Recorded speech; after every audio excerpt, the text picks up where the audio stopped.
Two Chicago television stations were hijacked over the air, but whoever hijacked it didn't leave. At 9:14 that evening, the authorized microwave link carrying WGN's broadcast was interrupted. Another signal took its place. To someone watching at home, it could have looked like a technical failure. Then about 2 hours later, it happened again. A different station, a longer transmission, and this time the intruder could be heard. And that difference may tell us more about whoever was behind the signal than anything they said on camera. Subscribe, like, and turn on notifications.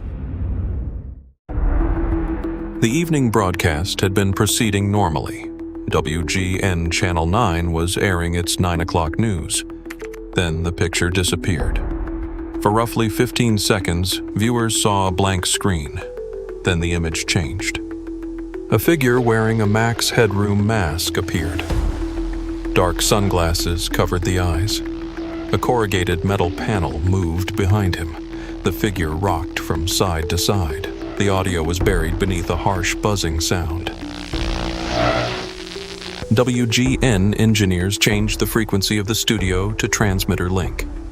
The news returned. The interruption lasted roughly half a minute.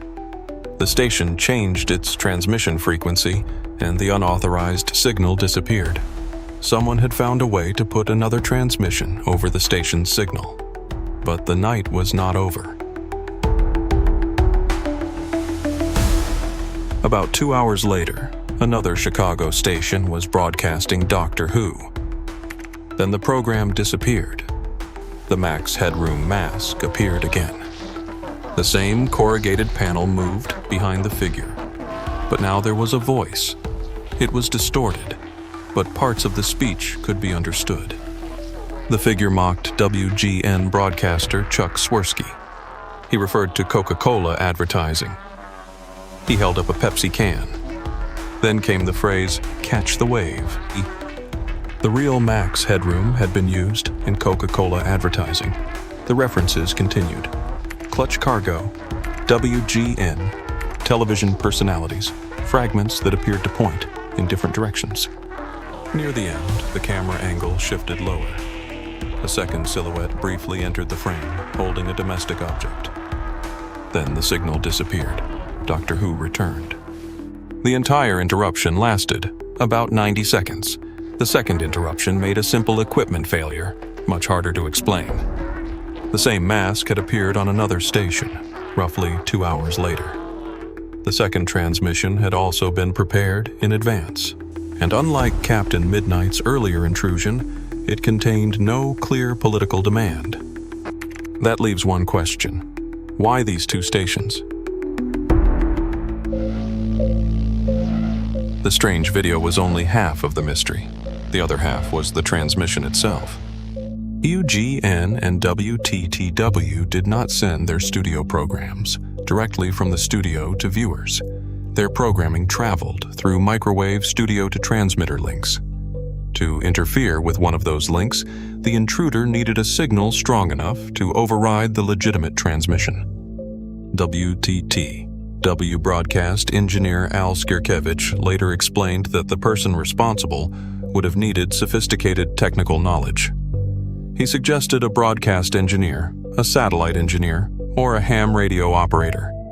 He also suggested that the operation might have required more than one person, with different technical skills. So the first explanation begins to take shape. Perhaps this was simply an experienced radio operator. That would explain the transmission. But it would not explain why the intruder had prepared a video filled with references to Max Headroom, Coca-Cola, WGN, and Chicago television. A broadcast engineer fits the technical requirements even better. That person could understand the equipment, the microwave links, and the way the stations moved their signals. But the investigation never established a confirmed connection to a broadcast employee. The two attacks give us one useful clue. Two different stations had been targeted. WGN recovered its signal by changing the frequency of its transmission link. WTTW could not do the same. There was no engineer on duty at the affected tower when the second intrusion began. The pirate signal therefore remained on the air for roughly 90 seconds. That explains the difference in duration. But it also creates another question. How did the person behind the transmission know where the vulnerable links were? At this point, another explanation becomes tempting. Maybe this was simply an amateur radio experiment that went too far. The technical requirements make that possible. But the broadcast was not just a signal test. Someone had already created a video. The mask had been prepared. The background had been prepared. The distorted audio had been prepared. The references had been chosen. That does not prove a motive. But it makes a random experiment difficult to reconcile with what viewers actually saw. There was another documented television intrusion from the year before. In 1986, a man calling himself Captain Midnight interrupted an HBO satellite transmission. He was eventually identified as John R. McDougal. McDougal had a documented reason for the intrusion. He was protesting HBO's decision to scramble its signal. He also left a clear message identifying his complaint. The Chicago intruder left nothing comparable. The two incidents show that a television signal could be deliberately overridden, but the records do not connect McDougal to the Max Headroom incident. So perhaps it was performance art. That explanation fits the strange video better. The mask, the props, the absurd references, the second person, the deliberate confusion. But even performance art needed a transmission system, powerful enough to override a television station. The artistic explanation describes the video. It does not identify the person who transmitted it.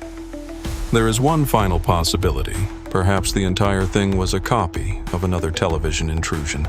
The Captain Midnight incident had already shown that broadcast signals could be hijacked. The Max Headroom attack happened only about a year later. The similarity tells us what was technically possible. It does not tell us who did it. And this is where the case becomes difficult. The FCC investigated. People provided recordings. Engineers examined how the signal could have been overridden, and still, no one was identified. The broadcasts were recorded. The basic transmission method is understood, and when the transmission ended, no verified explanation was left behind. Maybe the strange video was never supposed to communicate anything. Maybe the only message was that someone had found a way to interrupt the system. But if that was the message, why choose Max Headroom? Why choose WGN? No surviving record explains what the intruder wanted. Only the signal they left behind. And after all these years, who was actually standing behind that signal?